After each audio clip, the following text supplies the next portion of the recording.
नमस्कार। अनंत ज्ञान host anchor series में आप सभी का हार्दिक अभिनंदन है, स्वागत है। आज 17 अक्टूबर है, महर्षि वाल्मीकि जी की जन्मतिथि। आज महर्षि वाल्मीकि जी ने प्रसिद्ध ग्रंथ रामायण की रचना की थी। आप सभी को महर्षि वाल्मीकि के जन्म दिवस की हार्दिक शुभकामनाएं अनंत परिवार की ओर से। कहते हैं कि हर जगह इत्र ही खुशबू नहीं बिखेरते, हर जगह इत्र ही खुशबू नहीं बिखेरा करते। कुछ शख्सियतें भी अपनी खुशबू से पूरे वातावरण को आनंदमय बना देती हैं और उसकी खुशबू फैला देती हैं।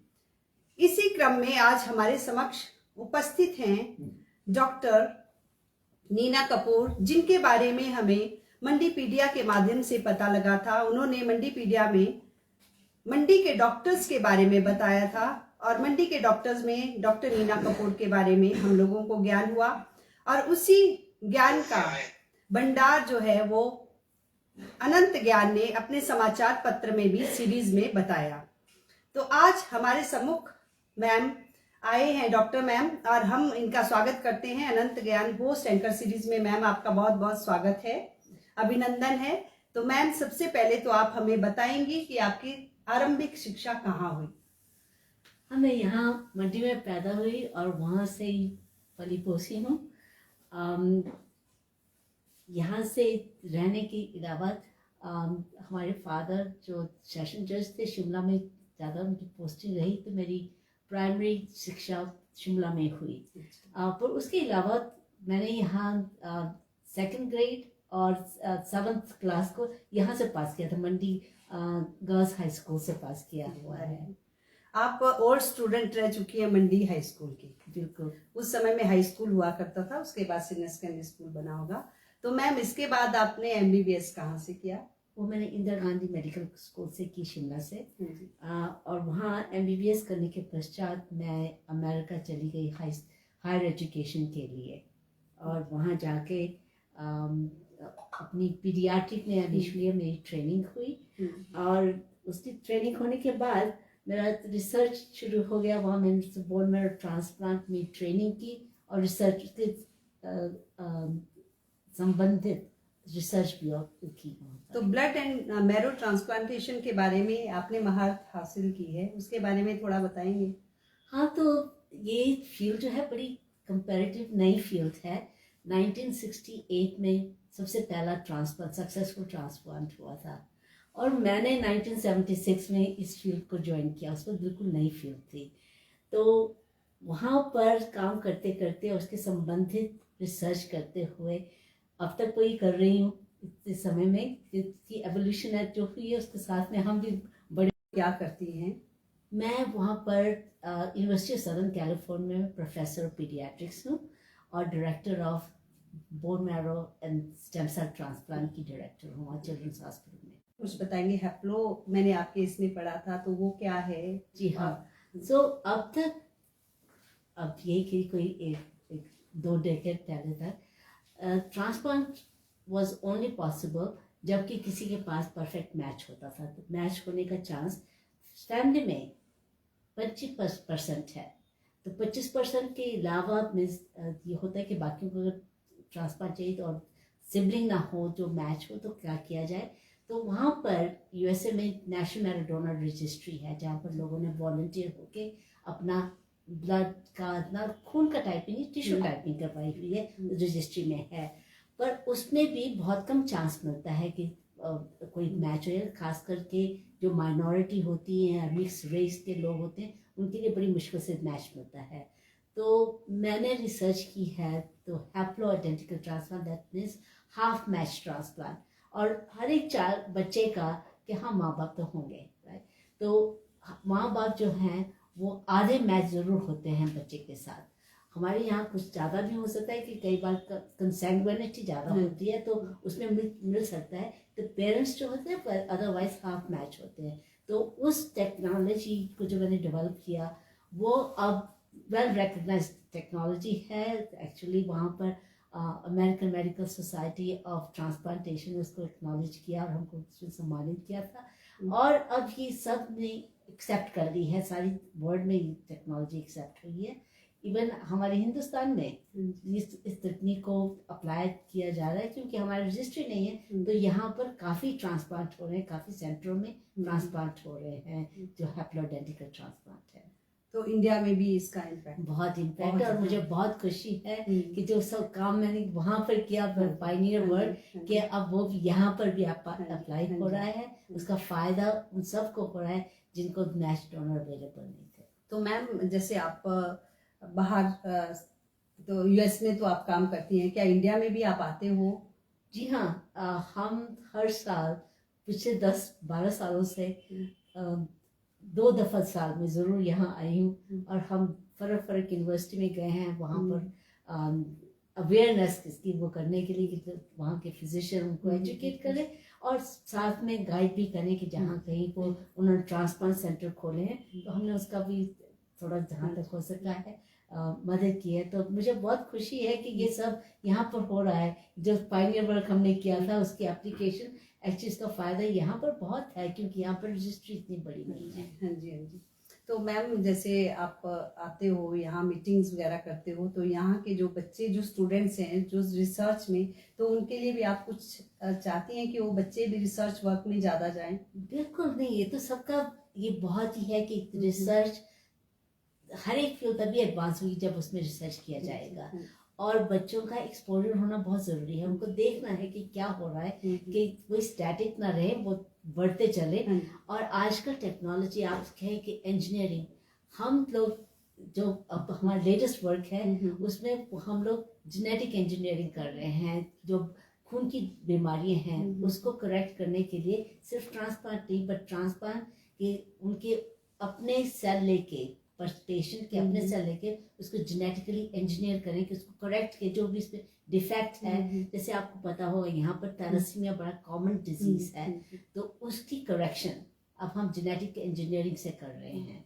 तो बच्चों को ये देखना है कि वो सिर्फ मेडिसिन नहीं है, हम अब वो बायो इंजीनियरिंग जो है बड़ी कॉमन हो गई और बड़ी इसका बहुत स्कोप है। तो बच्चों को देखना चाहिए कि उसके कितना अपॉर्चुनिटी है, और अपना इंटरेस्ट उसमें देखें तो बहुत ही अच्छा होगा उनके लिए। बायो इंजीनियरिंग इंडिया में अभी तक इंट्रोड्यूस नहीं हुई है, मुझे लगता है अभी कम है, कम उसका है, हाँ। पर इसकी अब बहुत ज़्यादा इस फैलाव हो रहा है, सारी दुनिया में हो रहा है। तो इंडिया पीछे नहीं रहेगा, वो भी इसमें जब करेगा, जैसे क्योंकि इसकी ज़रूरत बहुत है, और इससे ट्रीटमेंट जो है ज़्यादा आसान और ज़्यादा अवेलेबल हो जाएगी। मैम, और आपको कौन सा सम्मान मिले हैं, अवार्ड्स मिले हैं, उसके बारे में थोड़ा ब्रीफ में आप बताएंगे? वो फॉर्चुनेटली कि हाँ, जब नई चीज़ बनती है वहाँ तो कितने लोग काम कर रहे हैं, तो सब लोगों का ये होता है कि जब भी नई चीज़ बनती है तो वो लोग एक्नॉलेज करते हैं, उसके लिए रिकग्निशन होती है। और वो सोसाइटी में जब ये एक्सेप्टेंस होती है सब चीज़, वो बड़े गर्व की बात होती है। साहित्य होता है तो दूसरों को भी आगे मिलता है मौका। साथ में अब हमारे अपने अस्पताल में अभी मैं वहाँ पर नहीं होंगी उस बीस को, उन्होंने हमें ह्यूमनिज्म अवार्ड के लिए नॉमिनेट किया हुआ है। Thank you. तो वो दूसरी दफ़ा एक्चुअली मिलने वाला है, तो अभी वो 20 तारीख को है फंक्शन, तो मैं यहाँ आ रही थी, तो मुझे मिस करना है। मैम, एक और बात आपसे बात करते हुए पता लगी थी कि वहाँ आप अब पैर छूते हैं, उसके बारे में आपने बताया था कि यूएस में भी अब पैर छूने का वो लोग करते हैं। आपने बताया था ऐसे कि किसी ने पैर छुए तो आपने कहा कि ये हमारे इंडियन कल्चर में ऐसा होता है, आप बता रहे थे। ये तो सब क्योंकि हर एक को इंटरेस्ट है, लोग अब बड़े खुले होते जा रहे हैं, वो सब सीखना चाहते हैं दूसरों से कि क्या हो रहा है। तो ये सब हमारे सब इकट्ठे होके कि हम इसको लाते हैं क्योंकि अटेंशन में कि इंडिया में क्या हो रहा है। अब सोचिए कि हमारी हिंदुस्तानी आयुर्वेदिक दवाइयाँ अब उसका इतना हो रहा है, बहुत सब लोग देख रहे हैं उन चीज़ों के लिए, और उसको उस सोसाइटी में ला रहे हैं। अब हमारे कल्चर बड़ा वो एक्सेप्ट करें। आप योगा तो खैर सभी कहते हैं, पर मेडिटेशन, योगा, ये सब चीज़ें, ये होलिस्टिक मेडिसिन जो है वो बड़ी ला रहे हैं इस टेंशन में, तो इसका बड़ा उसका प्रचार है। और मैम आप टॉप 10 डॉक्टर्स भी हैं, और उसके बारे में थोड़ा सा बताएंगे आप?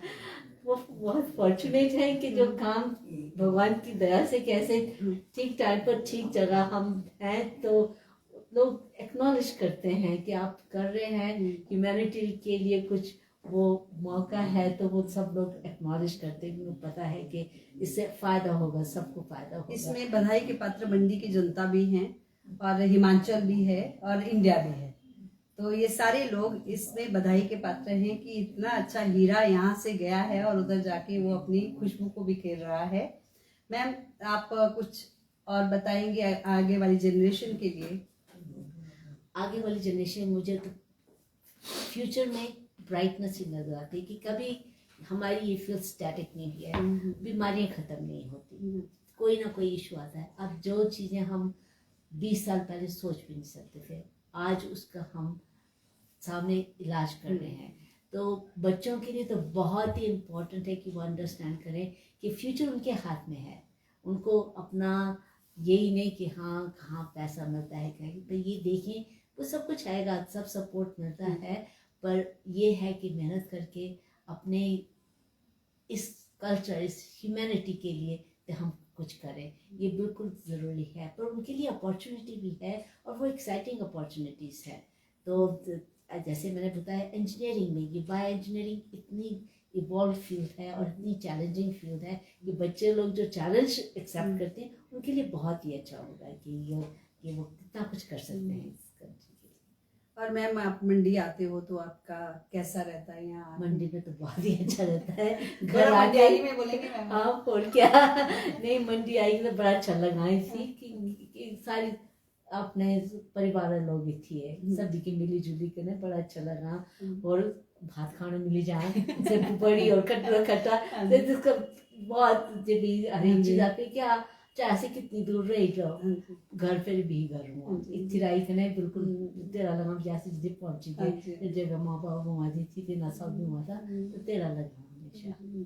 तो मैम चलते चलते आप गाना भी गाते हो, एक 2 लाइन प्लीज मैम, कुछ भी गा दो मैम।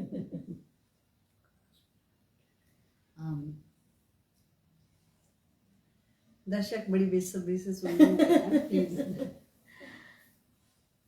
आज जाने की जिद ना करो, आज जाने की जिद ना करो, यूं ही पहलू में बैठे रहो, यूं ही पहलू में बैठे रहो, आज जाने की जिद ना करो। बहुत अच्छे मैम, बहुत अच्छे, आपका बहुत बहुत धन्यवाद। और आज अभी जो त्योहार आ रहे हैं हमारे, करवा चौथ और दिवाली, उसके लिए हमारे दर्शकों को कुछ शुभकामनाएं। आज तो कुछ हर दिन की शुभकामनाएं है हमारी तरफ से कि हर रोज उसी तरह खुश रहे जैसे हर दिवाली होती है। और मैम आपके सुखद भविष्य की कामना करते हैं। बहुत बहुत धन्यवाद। धन्यवाद।